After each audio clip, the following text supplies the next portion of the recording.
यानी आत्मा को परमात्मा चेक करता है कि कहीं इसके मन में थोड़ी बहुत कोई गुंजाइश तो नहीं है। तो उस समय परमात्मा जब सुदर्शन सुपच को ले गए और वहां जाके उस अंतर्यामी परमात्मा, खैर वो तो अंतर्यामी थे, उनको तो मालूम था इसके मन में क्या दोष शेष है, लेकिन एक एग्जाम्पल परमात्मा पेश करना चाहते थे वर्तमान हम पिछली पीढ़ी वालों के लिए कि इतना सब कुछ त्याग करने के बाद, समर्पण करने के बाद में, और यदि सुदर्शन सुपच जितनी भी कमजोरी तुम्हारे अंदर रह गई तो भी नीचे पटके जाओगे, फिर ना जाने कितने योग लग जाएंगे तुम्हें सतलोक के लिए।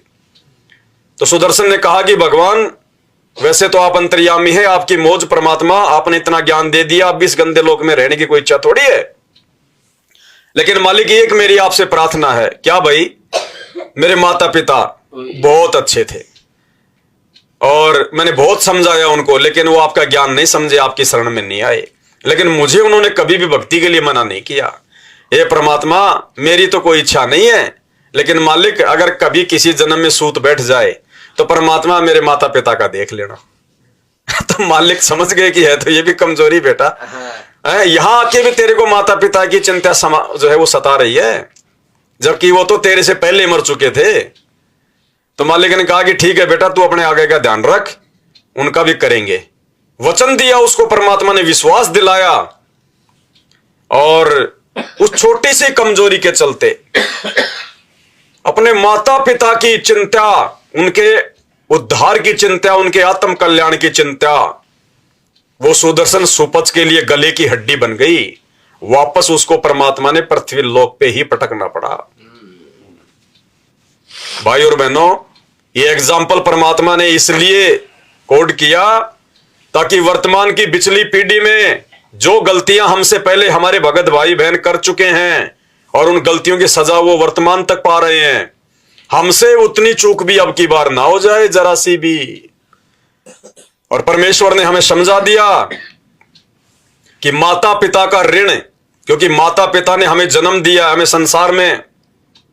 माता पिता का ऋण कोई भी प्राणी नहीं चुका सकता। माता पिता का ऋण यदि कोई चुका सकता है तो सतगुरु रामपाल जी भगवान का भगत चुका सकता है। और वो ऋण चुकाने के लिए कोई संपत्ति दान करने की जरूरत नहीं, माता पिता के लिए बहुत बड़ा कोई प्लाट कोई खरीद के 2-4 नौकर छोड़ के उसकी सेवा करवाने की आवश्यकता नहीं। परमेश्वर ने बताया कि इस दुनिया में सबसे बड़ा जो धर्म है वो है आत्म कल्याण का, आत्म प्राण उद्धार ही, और धर्म नहीं दूजा। अगर हम किसी का आत्म का उद्धार करवा दें, उसका मोक्ष करवा दें, उसका आत्म कल्याण करवा दें, सच्चे सतगुरु से उसको जोड़ दें, तो कहते हैं उससे बड़ा धर्म दुनिया में कोई नहीं है। तो भाई और बहनों, हम अपने माता पिता को सतगुरुदेव से जुड़ने के बाद हम सब की इच्छा होती है कि मेरे रिश्तेदारों को भी जोड़ दूं, भाई बंधु को भी जोड़ दूं, माँ बाप को भी जोड़ दूं। तो यदि हम अपने माता पिता को अपने गुरुदेव भगवान से ज्ञान समझाकर या उनसे कहकर प्रार्थना करके यदि हम उनको नाम दिलवा देते हैं, एक बार यदि हम उनको गुरु की शरण से जोड़ देते हैं,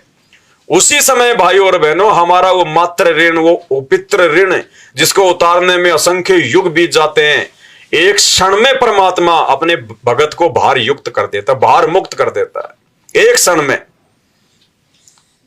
और यदि आपके माता पिता आपके बार बार रिक्वेस्ट करने से नाम दीक्षा नहीं लेते हैं तो भी परमात्मा कहते हैं कि तू माता पिता के ऋण से मुक्त हो गया, क्योंकि तूने उनको मोक्ष का रास्ता दिखा दिया। अब वो भले ही अपने कमजोर संस्कारों के चलते ना जुड़े, लेकिन तूने तो उनको मोक्ष का रास्ता दिखा के और माता पिता के ऋण से मुक्त हो गया। तो अब इस ज्ञान आधार से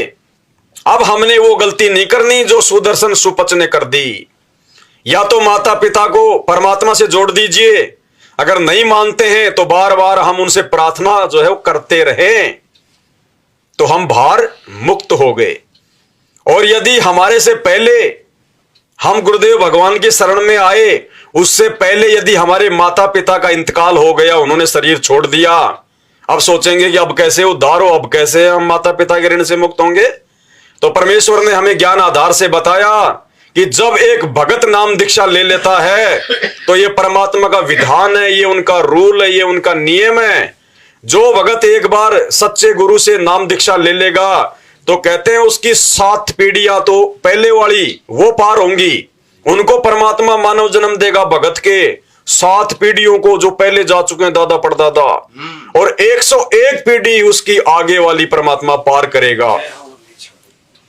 तो भाई और बहनों, इसलिए परमात्मा ने आज हमें इतना ज्ञान दिया कि हमारे को ये मोह ममता, माता पिता की चिंता, बाल बच्चों की चिंता, संपत्ति की चिंता, किसी भी प्रकार से ये काल हमारे को तोड़ ना सके, हमारे को ये रोक के ना रख सके। हर प्रकार से परमात्मा ने हमारी शंकाओं का समाधान कर दिया है।